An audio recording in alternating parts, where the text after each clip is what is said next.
Welcome friend, Yukti IAS a way to success में आप सभी का स्वागत है। जैसा कि कल नोटिफिकेशन में आप लोगों को बताया गया था कि वैक्सीन कूटनीति के संबंध में आज चर्चा की जाएगी, तो उस सीरीज़ को ही आज लेकर आया हूं। उससे पहले जो भी इस चैनल पर नए हैं, चैनल को सबसे पहले सब्सक्राइब कर लें, साथ ही साथ लाइक और शेयर भी करें तथा बेल आइकन को दबा लें ताकि जो भी नोटिफिकेशन हो आप तक जल्द से जल्द पहुंच सके। साथ जो भी क्यूरी हो दिए गए नंबर पर आप कांटेक्ट कर सकते हैं विभिन्न माध्यमों से, जैसे यूट्यूब पे डायरेक्ट कमेंट करके उसके डिस्क्रिप्शन बॉक्स में जाके आप सारे चीज़ों से वहां से आप कांटेक्ट कर सकते हैं। व्हाट्सएप से, टेलीग्राम, फेसबुक ग्रुप से आप जुड़कर युक्ति आईएएस से दिए गए जो भी वीडियो जो प्रोवाइड कराए जा रहे हैं उसके लाभ प्राप्त कर सकते हैं। यह वैक्सीन कूटनीति बहुत ही महत्वपूर्ण हो जाता है।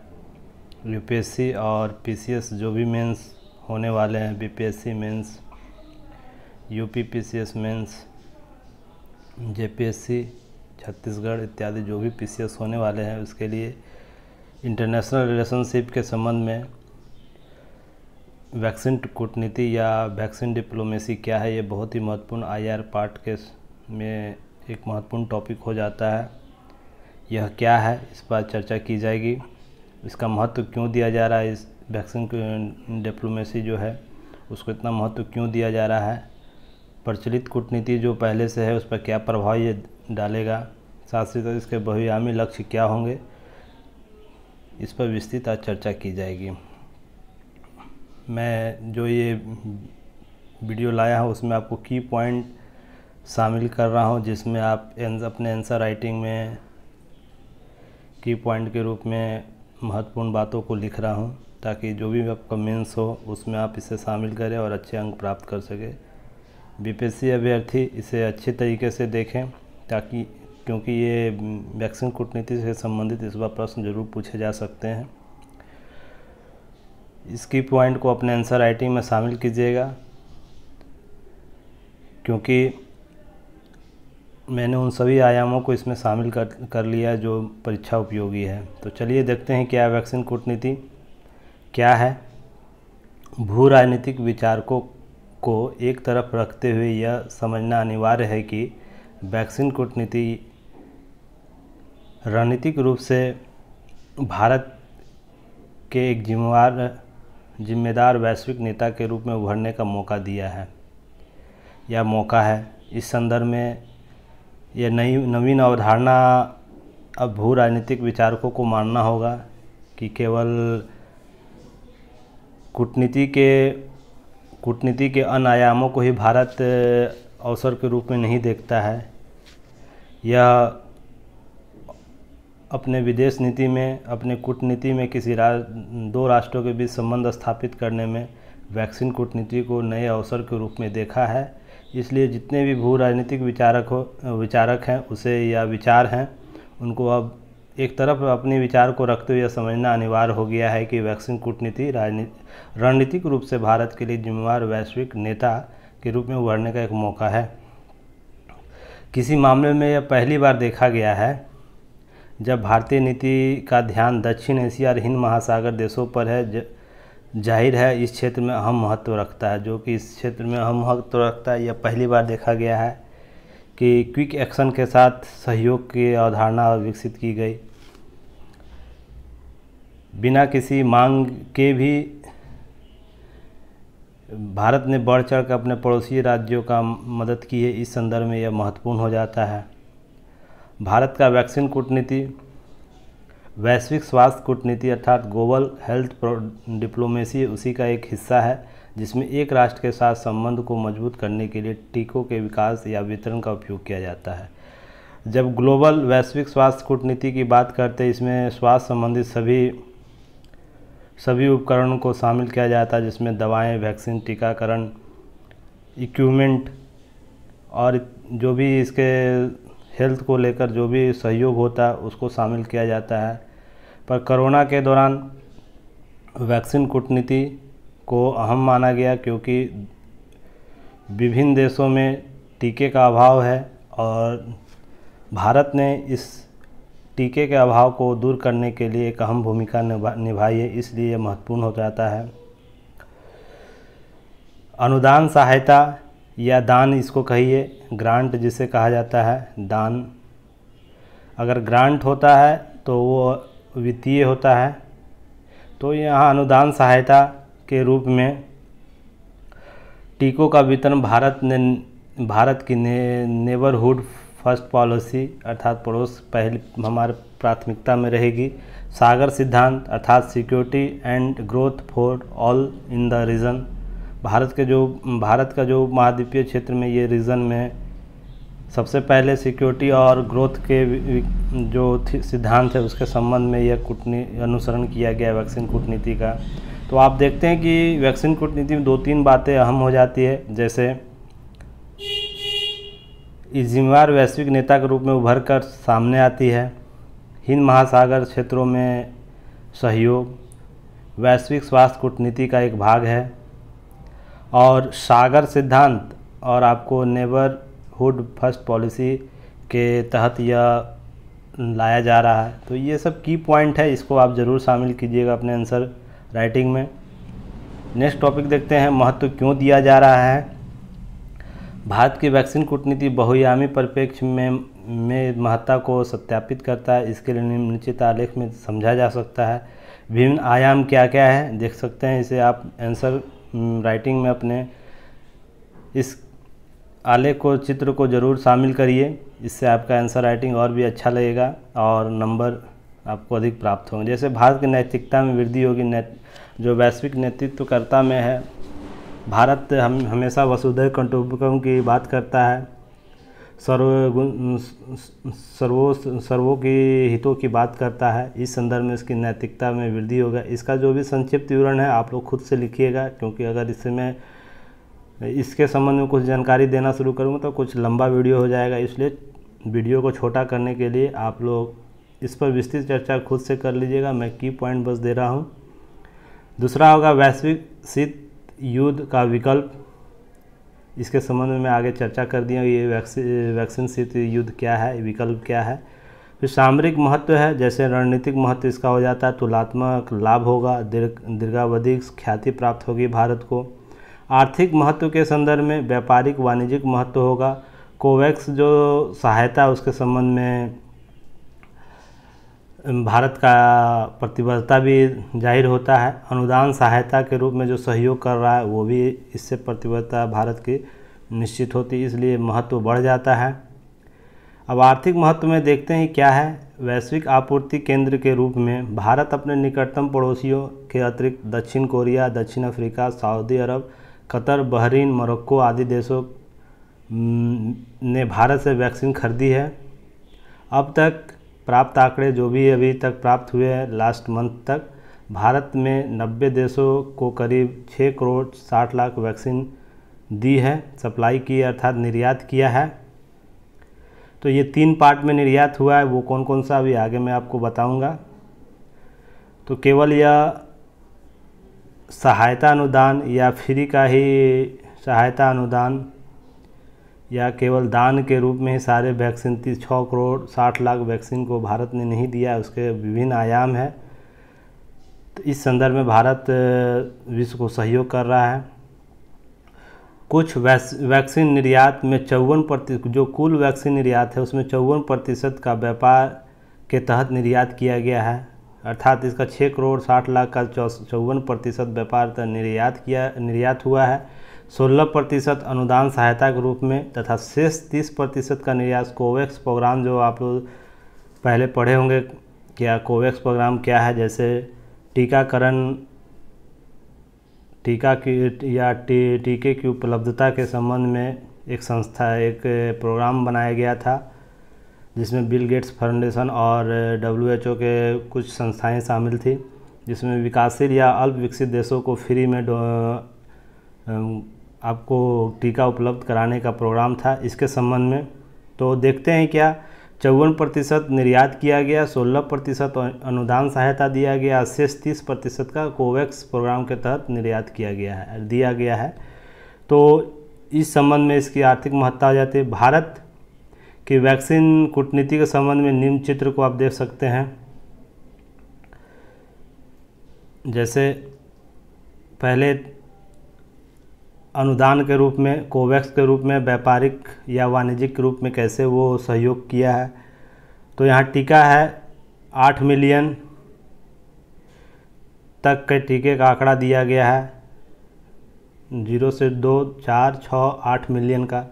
अनुदान के रूप में किसे कितना दिया गया है इसे देखते हैं। सबसे पहले अफ़गानिस्तान है, देख रहे होंगे आप, ये आप लोग देख लीजिए यहाँ पर कितना कितना आंकड़ा दिया गया। अगर ये ग्राफ को आप लोग यूज़ करते हैं, एक्यूरेट डाटा अगर आप लोग पुट करिएगा तो उसे अच्छे से देखिएगा, नहीं तो इसके आसपास रहिएगा, उसको भी आप लोग यूज़ कर सकते हैं।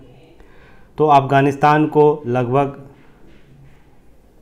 भूटान, नेपाल, म्यांमार, बांग्लादेश, और ये प्रत्येक श्रेणी में सबसे अधिक वैक्सीन पाने वाले 5 देश है। तो अनुदान के रूप में सबसे ज़्यादा बांग्लादेश को भारत ने सहयोग किया, उसके बाद म्यांमार को, नेपाल को, भूटान को, अफ़गानिस्तान को। इस संबंध में आप देख सकते हैं तो बांग्लादेश को लगभग 3.25 मिलियन के आसपास टीका दिया गया। दूसरा है कोवैक्स प्रोग्राम के तहत Nigeria, Ethiopia, Denmark, Republic Congo है, केनिया है, युगांडा है। तो उसमें नाइजीरिया को लगभग 2.5 के आसपास दिया गया है, 2.5 मिलियन के आसपास। उसी तरह व्यापारिक वाणिज्यिक रूप में जिसमें पैसे लिए गए हैं, यानी कोई राष्ट्र हमसे ख़रीदा है, जिसमें बांग्लादेश सबसे ज़्यादा है, मोरक्को है, ब्रिटेन है, सऊदी अरब है, ब्राज़ील है। लगभग बांग्लादेश ने हमसे 7 मिलियन के आसपास टीके को वाणिज्यिक रूप में ख़रीदा है। उसके बाद मोरक्को ने, ब्रिटेन ने, सऊदी अरब, ब्राज़ील ने। तो ये डाटा है जिसमें आप देख सकते हैं कि भारत ने जो सहयोग कर रहे हैं, भारत विश्व को सहयोग कर रहा है, उसके 3 आयाम है, उसे आप लोग देख लीजिएगा। और बहुत से भ्रांतियाँ फैली हुई हैं जिसमें बोला जा रहा है कि भारत ने अपने टीकों को दान के रूप में इतने टीके दे दिए और देशवासियों को ऐसे ही मरने पर छोड़ दिया गया है। तो ये जो भ्रांतियाँ हैं उसे आप लोग दूर कीजिएगा और किसी भी रूप से इसे आंसर में शामिल नहीं कीजिएगा उन भ्रांतियों को, ये महत्वपूर्ण हो जाता है। नेक्स्ट देखते हैं वैक्सीन शीत युद्ध का विकल्प क्या है, इसे देखते हैं। अमेरिका और चीन के बीच चल रहे शीत युद्ध में कोरोना वायरस वैक्सीन को एक राजनीतिक उपकरण के रूप में प्रयोग किया जा रहा था, जिसके कारण प्रायः वैक्सीन टीकाकरण कार्यक्रम में देरी हो रही थी। शुरुआती दौर में दोनों देश द्वारा शीत युद्ध टीका अपने अपने शिपमेंट को रोक के रखे हुए थे। इसके संबंध में टीके की आपूर्ति विश्व को नहीं हो रही थी, तो जो भी टीका कार्यक्रम था वो उसमें देरी हुई। इस अवसर को बनाते हुए भारत द्वारा टीकों की शुरुआत का शिपमेंट को द्विध्रुवीय विवाद से बचाव के रूप में देखा गया। भारत ने कुल वैक्सीन अनुदान का 70% अनुदान पड़ोसी देशों यथा बांग्लादेश, म्यांमार, भूटान, श्रीलंका, नेपाल और मालदीव को दिया है, जो कुल निर्यात का 1/3 है। ये भारत इन देशों के करीब 1,80,00,000 टीके दिए हैं। तो आप देख सकते हैं इस शीत विकल्प में जब वैचारिक शीत युद्ध चल रहा था टीका के संबंध में कि हम टीके की आपूर्ति कैसे करेंगे, किसका टीका महत्वपूर्ण है, फिर किसी देश को मेरा ही टीका मिलना चाहिए, अमेरिका बोल रहा था, चीन बोल रहा था, और विश्व को 2 भागों में इन लोगों को बांट लिया। तो भारत ने इस अवसर को सहयोग के रूप में सामने आता है। और जो भी अनुदान, वैक्सीन अनुदान था, तो सबसे पहले नेबरहुड पॉलिसी के तहत अपने 70% अनुदान को पड़ोसी देशों में देता है। उसके बाद वो कोवैक्स और वाणिज्यिक रूप से भी देता है। तो विश्व के पास विकल्प मिलता है और भारत की जो प्रतिबद्धता है विश्व के सहयोग के लिए वो भी कायम होती है। साथ ही साथ R&D, रिसर्च एंड डेवलपमेंट इस क्षेत्र में होता है। प्रचलित कूटनीति पर क्या प्रभाव होगा ये देखते हैं। भारत की विदेश नीति में पूर्व से प्रचलित सिद्धांत अर्थात पंचशील सिद्धांत, गुटनिरपेक्ष सिद्धांत, गुजराल सिद्धांत आदि से इतर वैश्विक स्वास्थ्य कूटनीति कहीं अधिक प्रभावशाली दिखता है, क्योंकि भारत के द्वारा स्वास्थ्य कूटनीति के तहत महामारी के दौर में सक्रिय रूप से hydroxychloroquine, remdesivir, paracetamol tablet, diagnostic kit, mask, दस्ताने, वेंटिलेटर कई देशों को या अन्य चिकित्सीय आपूर्ति नैतिकता के आधार पर की गई थी। इस मूल सिद्धांत वसुधैव कुटुंबकम का भी प्रभाव है। वर्तमान में भारत में कोरोना के द्वितीय लहर में विश्व के 120 देशों ने बिना शर्त भारत की सहायता की पेशकश की। तो आप देख सकते हैं भारत ने 90 देशों को स्वास्थ्य वैश्विक ग्लोबल स्वास्थ्य कूटनीति उसके तहत सहायता की थी। विभिन्न शिपमेंट दिए थे, विभिन्न उपकरण दिए थे, दवाई, मास्क इत्यादि का मुहैया करवाए थे। उसके एवज में देखते हैं 120 देशों ने, विश्व के 120 देशों ने, जब हमारे यहाँ ऑक्सीजन की कमी हो गई थी, कुछ दवाओं की कमी हो गई थी, तो उन्होंने बिना शर्त भारत की सहायता के लिए आगे आए। और बहुत से देशों ने, जैसे सऊदी अरब, कतर, बहरीन, ऑस्ट्रेलिया, अमेरिका बाद में फिर सामने आता है, सभी देशों ने, लगभग 120 देशों ने भारत की बिना शर्त सहायता की बात की। जो ये देखते हैं इस संदर्भ में जो हमारी कूटनीति है का सक्रिय रूप जो अधिक प्रभावशाली दिखता है इस संबंध में। और भी जो पेंसिल है उसके कुछ वर्षों के बाद हमारा प्रभाव छोड़ता है विश्व पर इस कूटनीति ने, वैक्सीन कूटनीति ने हमें 2 से 3 महीने में इसका प्रभाव दे विश्व में हमने क्या दिया और उससे क्या पाया, अर्थात भारत का अस्तित्व किस रूप में सामने आ रहा है विश्व में, ये महत्वपूर्ण रूप से सामने देखने को मिलता है। तो ये कूटनीति जो है, रणनीति है, डिप्लोमेसी है, वो नई आयाम को लेकर आता है कि वैश्विक छवि की ओर सुदृढ़ बनाने में भारत की यह नीति काफ़ी कारगर जान पड़ती है। नेबरहुड फर्स्ट पॉलिसी और सागर सिद्धांत को और भी मजबूत करती है। भारतीय उपमहाद्वीप क्षेत्र में बिग ब्रदर सिद्धांत यथोचित जान पड़ता है कि विपत्ति के समय या आवश्यकता के अनुसार भारत अपने पड़ोसियों को हर संभव मदद करेगा, क्योंकि वह बड़ा भाई है इस संदर्भ में। तो यह जो थ्योरी है, इस सब के संबंध में भी अनेक धूल पड़े जो थे बहुत दिनों से कि ये सिद्धांत क्या मान्य है, क्या इसे अनुसरण करता है भारत। इसका परीक्षा भी हो गया इस दौरान, तो यह बहुत महत्वपूर्ण हो जाता है।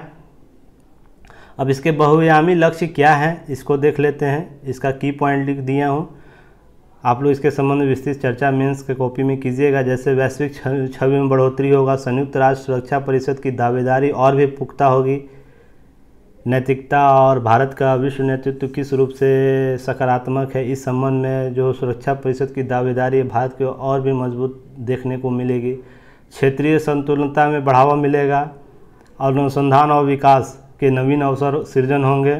स्वास्थ्य सेवाओं में भारत जैसे टीकाकरण, आप वैसे भी जानते हैं हमारे भारत विश्व का सबसे बड़ा टीका निर्माता देश के रूप में सामने आया। और भी उपकरण बनाए जिसके संबंध में रिसर्च एंड डेवलपमेंट के नवीन अवसर आएंगे। यहाँ पर विश्व की अन्य कंपनियाँ निवेश